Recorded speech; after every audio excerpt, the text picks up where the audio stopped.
I briefed Congressman Waxman's staff inside the skiffs several times in more than one occasion by giving them the same details I gave 5 years ago to the Judiciary Committee.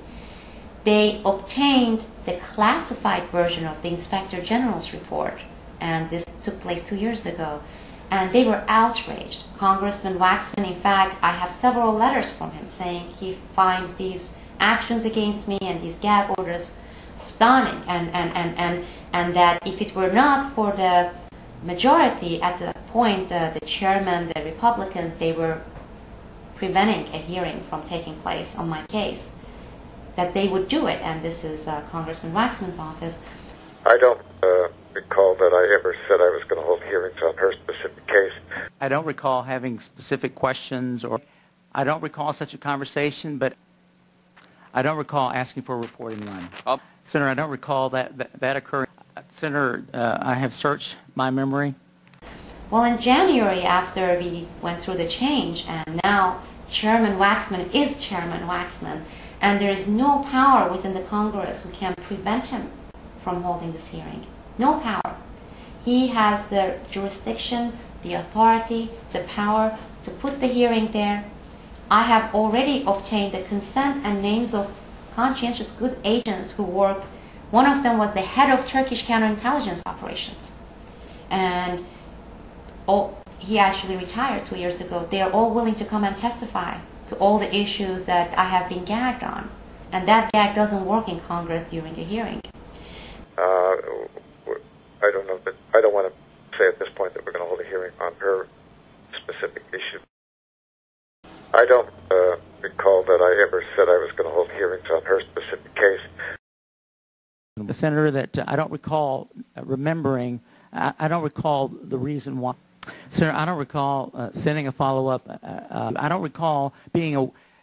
Senator, I don't recall specifically. I don't have any recollection about the mechanics of a. I don't recall making any. I don't recall ever saying. I don't recall ever doing that.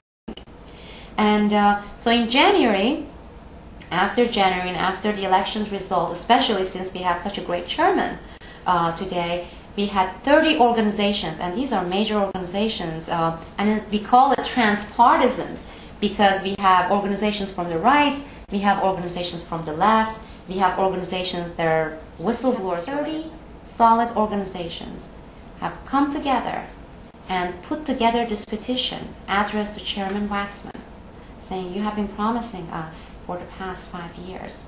I don't recall that I ever said I was going to hold hearings on her specific case. I know my staff has been in touch with her case, and maybe with her and her supporters.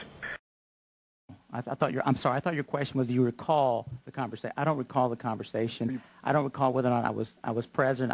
I suspect I probably was, but I don't recall. In fact, according to the ACLU, I am the most gagged woman in the history of this country. There has been no case of an American citizen who has had so many gag orders issued on her. We put this petition, 30-plus organizations signed on, and they delivered it in March 2007, just a month ago, to Chairman Waxman's office. We have received no response. And we don't know why. None of these organizations know why, because they have all the facts, they have all the confirmation. Hey, they have the IG report. They have the executive branch's own report saying she's credible and her allegations have been supported by other witnesses and documents. We are not talking about, at this point, allegations. We're talking about facts, documented, witnessed facts. But I really don't particularly have a comment on her case. The citizens can change this. The constituents of Chairman Henry Waxman in California, in Los Angeles area, they can change that. They can say, you represent us, you represent our interests, and you are the chairman of the Government Reform Committee. Government reform. Well, this is about bringing reform into government. This is about bringing reforms into these wrongdoings within our government. I don't know, but I don't want to say at this point that we're going to hold a hearing on her specific issue. let's go to the core issues. What was it that she reported that caused all these gag orders and firing and threats? What was it?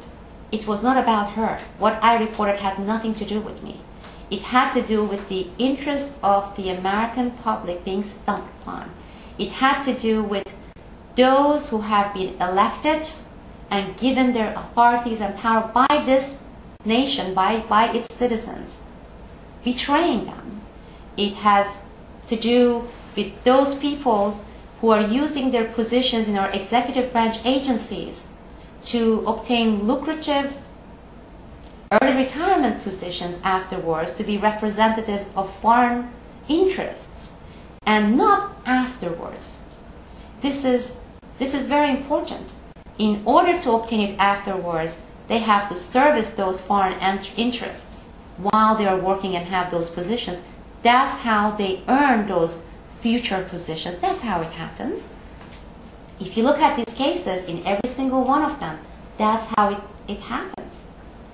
You start serving the interests of outside foreign influence before you obtain your positions afterwards, when you say bye to your civil service position. And that is in especially some cases criminal. That is not something that should be tolerated by this country, by this great country and its people. And we need to set an example of those people. We have the facts, we have the documents, we have the witnesses, and it's time to do it. But I really don't particularly have a comment on her case. So to do it, to stand up and to call, and not one phone call, calling Chairman Waxman's office, keep calling until they get an answer. When is that hearing going to take place? That's not difficult. For each citizen, it may cost them 4 minutes.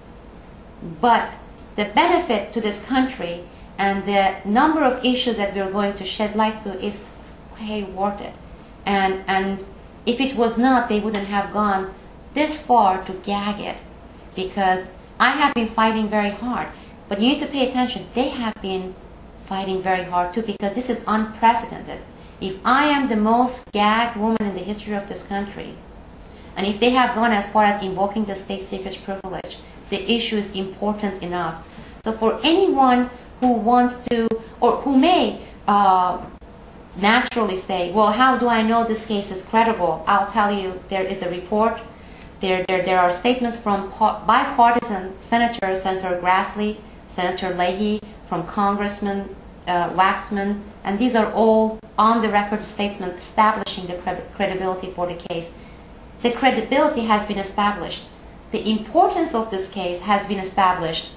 Our government has taken unprecedented steps to silence and cover up this case.